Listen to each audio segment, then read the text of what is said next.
Kung bago ka pa lang sa aking YouTube channel, please subscribe at i-hit ang notification bell para updated ka sa aking bagong videos. Kim Pao may pahayag sa mga fans, netizens, bakit mas minahal nila ang dalawang kapamilya stars? Ang buong kwento ngayong araw, alamin!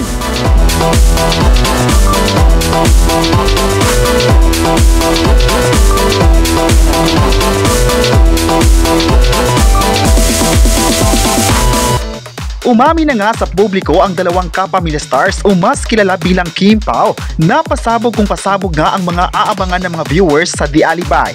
Sina Kim Chiu at Paolo Abilino ay turo paganda na ngayon sa bagong serye ng ABS-CBN na The Alibay na malapit nang mapapanood sa ABS-CBN Network. Marami pa raw mga pasabog ng serye na talagang aabangan ng mga fans. Ayon sa latest chika, nakaredy na rin ngayong araw ang Kim Pao para kukunan ng mga bigating eksena sa mga lugar sa Cebu. Maalalang nagsimula na ang kanilang 3 days taping sa Cebu kung saan dinumog ng mga fans. Sa airport pa nga ay di napigilan ng mga security, napigilan ng mga fans na pilit malapitan ng kanilang iniidolo. Pero excited pa rin sina Kim at Paolo na mag-hi man lang sa kanilang mga fans. Ipinakita pa rin ng dalawa ang pagka-excite na makita ang mga taong nagmamahal sa kanila. Alam ng dalawa na mahalaga ang mga taong nagbibigay ng support sa kanila at palagi na itong ipinasalamat. Hindi rin makikita ang Kim Pao kung wala ang mga taong andyan para ipakita ang love at support. Kaya ganun na lang ang pagkakasabik ng dalawa na makita ang mga fans sa lugar ng taping. Pero ayon pa nga sa pahayag ng sikat na direktor Juju Sagen na huwag sana munang ipagkakalat ang mga kuhang video o litrato during ng kanilang taping para mas kaabang-abang ito pag ilalabas na sa TV screen. Busy din kasi ngayon ang dalawang direktor na sina FM Reyes at Jojo sa pagbubuo ng mga ideas kung paano magiging maganda ang buong kwento at angles nito. Nagulat din ang buong production sa ganda ng Cebu na bagay din sa mga eksenang kukunan nila. Marami talaga sa mga fans ang excited na makita nila ang kanilang iniidolo. Masaya raw ang lahat ng fans na nasilayan nila ang mga kapamilya stars. Ito daw kasi ang comeback ng serye ni Kim Chiu at Paolo na talagang biggest project sa taong ito. Pero marami pa namang mga proyekto na gagawin ng Kim Pao sa taong 2025 kaya aabangan talaga ito ng mga fanny. Ang The Alibay ang bagong pinakamalaking serye ng Kapamilya Network na mula sa direksyon ng pinakasikat na direktor sa bansa at nasa likod ng mga magagandang obra. Ito ay pinangungunahan ng sikat at in-demand artist ng henerasyon na sina Kim Chiu at Paolo Abilino. Sa araw na ito, mapapanood kaya ang dalawa sa Asap Natin To? May mga lumabas na ulat din na posibleng magkakaroon ng exposure ang dalawa. May mga netizen din naman ang nagsabing imposible raw na mapapanood nila ang Kim Pao sa Asap Natin To ngayong araw dahil nasa Cebu ang dalawa at busy nga sa kanilang serye. Pero may netizen naman ang nagsabing pwede naman yun dahil hindi naman live ang lahat na ipinalabas ng ASAP. May mga pagkakataon na tape ang mga episode na mapapanood tuwing linggo. Kung live episode naman ay hindi masisilayan ng sikat na actors ng bansa. May netizen naman ang nagsabing aabangan pa talaga nila ang mga gagawin pa ng Kim Pao sa taping nito sa Cebu. May netizen din naman ang umaasang mapapanood nila ang tambalan sa kanilang lugar para makita nila ng malapitan nito. Hindi raw sila sasang-ayon kung magkakaroon ito ng love scene si Paolo Abilino ng ibang artist. Loyal daw sila sa galing ni Kim Chiu sa lahat. Maalalang napapanood si Kim Chiu sa mga sikat na programa ng ABS-CBN at patuloy na gumagawa ng pangalan sa industriya.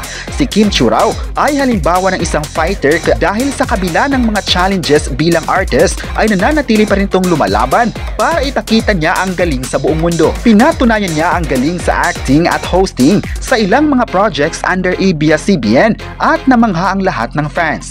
May mga fans pa ang nagsabing iba ang Kim Pao sa ibang tambalan dahil umarangkada ang kanilang career kahit matagal na silang nagkasama sa ilang serye. Never nagkaroon ng bad comments mula sa publiko dahil minahal raw nila ang tambalan ng dalawa.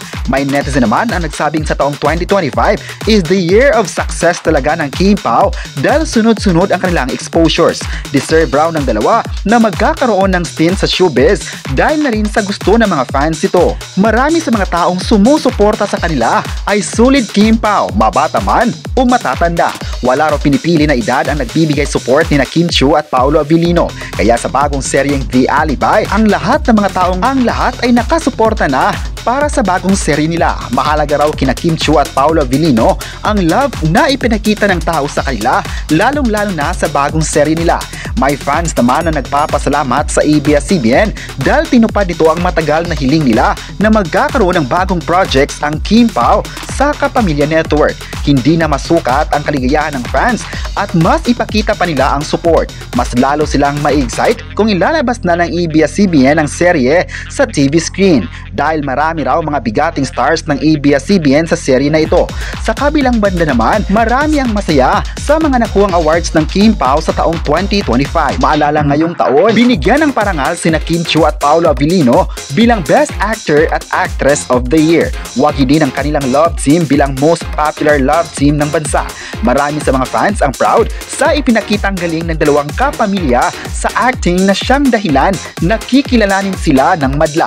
Ang award-giving body ay isang sikat at kilala na siyang nagbibigay ng award taon-taon sa bansa. At bilang Best Actor at Actress sa isang award-giving body ay hindi biro dahil marami namang mga magagaling na artist sa buong Pilipinas na deserve din ng awards. Pero alam ng lahat kung gaano kagaling ang Kim Pao sa industriya, kaya sila ang napiling magrepresenta ng award na ito. Sa bagong serye ay tiyak na dudumugin na naman ito ng supporters at dahilan na magkakaroon ng nomination. Marami naman kasi ang kampante na makuha ng Kim Pao ang award dahil isa silang versatile actors ng bansa. Hindi lang din naman sila sinusuportahan sa Pilipinas, kundi pati ang mga banyaga ay excited na makita ang kanilang iniidolo at maging ang mga proyektong kanilang ginawa. Sikat ang Kim Pao sa ibang bansa dahil sa mga serye at events na nakisaya ang dalawa sa biggest activities ng bansa.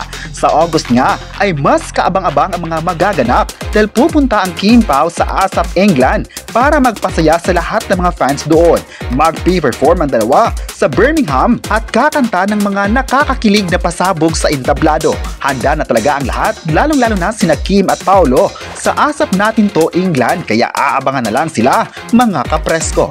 Kasama din nila ang mga sikat at in-demand performers ng bansa na sina Martin Rivera, Gary Valenciano, Ogie Alcacid, Clarice, Darren Espanto, Angeline, Regine Velasquez Alcacid at marami pang iba. Kaya ngayon pa lang ay excited na sa Kim Pao performance. Sunod-sunod talaga ang pasabog ng Kim Pao sa The Alibay at ASAP Natin To ngayong taon na tiyak mabubusog ang mga fans. Sabay-sabay nating aabangan sila mga kapresko. Kayo, ano ang masabi nyo? Na excited na ang mga fans sa The Alibay at ASAP Natin To ng Kim Pao? I-comment na kung papanoorin mo ba ito lahat at huwag kalimutang i-subscribe ang ating YouTube channel.